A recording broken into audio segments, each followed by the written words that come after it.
I'm Liv. And I'm Joe. And we thought we'd come on and tell you a bit about how we stay sober. So, what we do might not keep you sober, what I do might not keep Joe sober, and what we do today might not keep us sober tomorrow. But awareness helps, and we want to spread as much awareness as possible. I went to rehab for 10 weeks. And I went to rehab for 28 days. Big difference. Yeah, very big difference. But there was reasons why you had to stay in longer than I did. Yeah, but rehab's rehab, and kind of, I suppose the longer you can do, the better. Obviously, it is expensive and stuff. Yeah.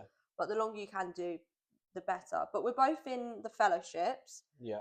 NA and AA. AA. So we go to meetings. 3 to 2 times a week. 2 to 3. We go to fellowship meetings and we do what's suggested. And we kind of just, we look at life differently, I suppose, to we did before. Very differently. Very differently. What would you say our number one thing is that keeps us sober, though? I know what mine is.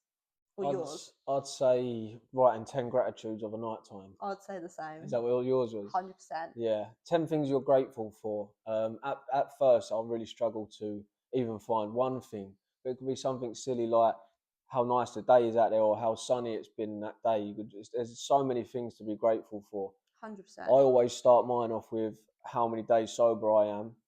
So whatever days sober I was, I'd say I am grateful for being, say, 160 something days sober and alive. And then I'll put, after that, I am grateful for my higher power and prayers. They're my first 2 gratitudes on every single sheet. And then whatever that I've done that day, I will do from the morning till night, what I've been grateful for throughout that whole day. Yeah, you do yours in like chronological order. Yeah, I have to because of my OCD. Mine's a little bit more all over the place. Yeah. But yeah, it can be anything. And I think it just really grounds you. And it just makes you a bit more appreciative of the day. Even if you haven't done a lot, they can be silly things. But it really does help, kind of just lets you take a spit it out. A step back and realise how much there is to be grateful for. Definitely, and to appreciate in life, and it just shows you what to be grateful for in life. Definitely. I think another one is definitely going to the meetings. Yeah. In person, they are online, but we like going in person. Yeah, it's different for other people, so I couldn't do online ones. I have to be there in person. You get to see different people. Yeah, you get to see it online, but it's not like talking to them. You don't get to talk to them at the start or talk to them at the end. And you don't get the nice cup of tea. The nice cup of tea, yeah, that's the bonus. And the biscuits. 100%. But yeah, going to the meetings is a big thing for us because we get to see the fellowship, people that we was in rehab with, people that are on the same journey as us, people that understand us, and people that generally care about us. Definitely. And especially if you've got something going on that day or that week and whatnot, you know you can go there, you can put all your shit on the table and you're not going to get judged.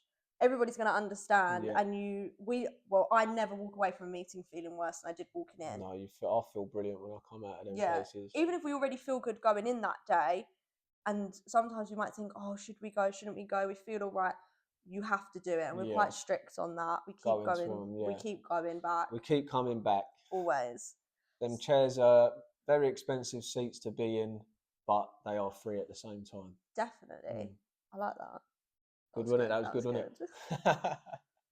You've got to work. It works if you work it. Like it generally does. You've got to put in the work.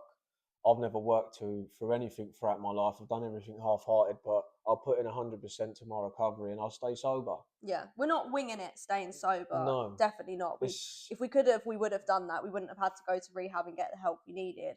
We have to work a program. We have to do our gratitude lists. We have to check in all the time. We do what's suggested. It's an invisible toolbox, what they say. It's a set of tools you can take absolutely anywhere with you. You haven't got to have a tool bag. They're invisible. So you just use them to your ability. And so we pray in the mornings, we pray over night time. We even pray throughout the day, depending on how our day's gone.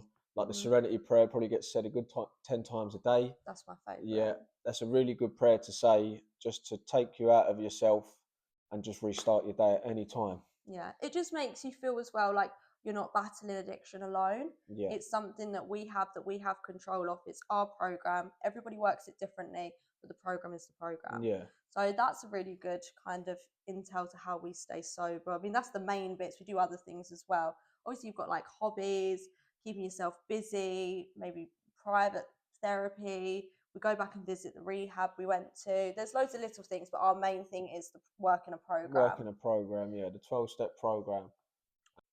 We've done loads of things that in active addiction we never wanted to do. Yeah, if someone would have rang me up and told me to go bowling, I would have told them to fuck off. Like, I just would not have gone because the drugs were more important and I couldn't do that. I was so ill in the end I couldn't leave the house. But even it just trumps everything the drugs do. But we are living proof that you can get sober and it not be boring and you can manage and cope, because that was one thing that I thought when all of about this talking rehab about getting sober and staying sober, I thought I won't be able to cope with the outside world. That is why. How can we have fun without drugs? Yeah, and I literally sat in group therapy and was like, how can I go to a festival? How can I go on holiday? How can I go to an airport and not have pre-drinks? How can I do this? How can I do that? I even said, like, how can I go shopping and not have a glass of wine with lunch after? But you can. This is why we want to show it to other people, because I didn't believe it either. So hopefully with this, people will see that we can do it and you will come and join us in recovery. 100%. Because we like hearing your stories as well. This is what keeps us sober too, is doing stuff like this and listening to other people. Talking is the main thing. If you ever got anything on your chest, pick up that phone. Instead of ringing a drug dealer, ring someone that cares about yours in a fellowship and understands you, that you could just talk to them, get it off your chest, and it will go. Definitely. It will generally go. Like, we're living proof of it. We had stuff on our chests and we just talked to each other. Definitely. And then it's gone. Just tell them thoughts to fuck off. Exactly. We always got told our first thoughts are like dangerous. Do not ever listen to your first thoughts. Sometimes when you sit and think about it for a while, the second thought's normally a little bit more rational, but the third thought's normally the one that you should go with. Yeah. Not the first two, because it's kind of ended up, I swear, we ended up. But we're sober, we're happy, we're content, and we love sharing it, really, don't we? Yeah, we just want to get our messages out there for the younger generation and show that we can do it and we can recover together. Yeah, and life is so much more than drinking drugs. And that you're not alone, that's the main thing. 100%. There's so many of us out there, we just all need to come together and smash sobriety. 100%. And if anybody is struggling, our messages are always open. We want to help as much as we can. We're not therapists, we're not psychiatrists, we're not counsellors, we're nothing special. We are just young addicts in recovery that have been there, done it, seen our darkest days. So we're not here to judge anybody else's apart from listen and help. Yeah.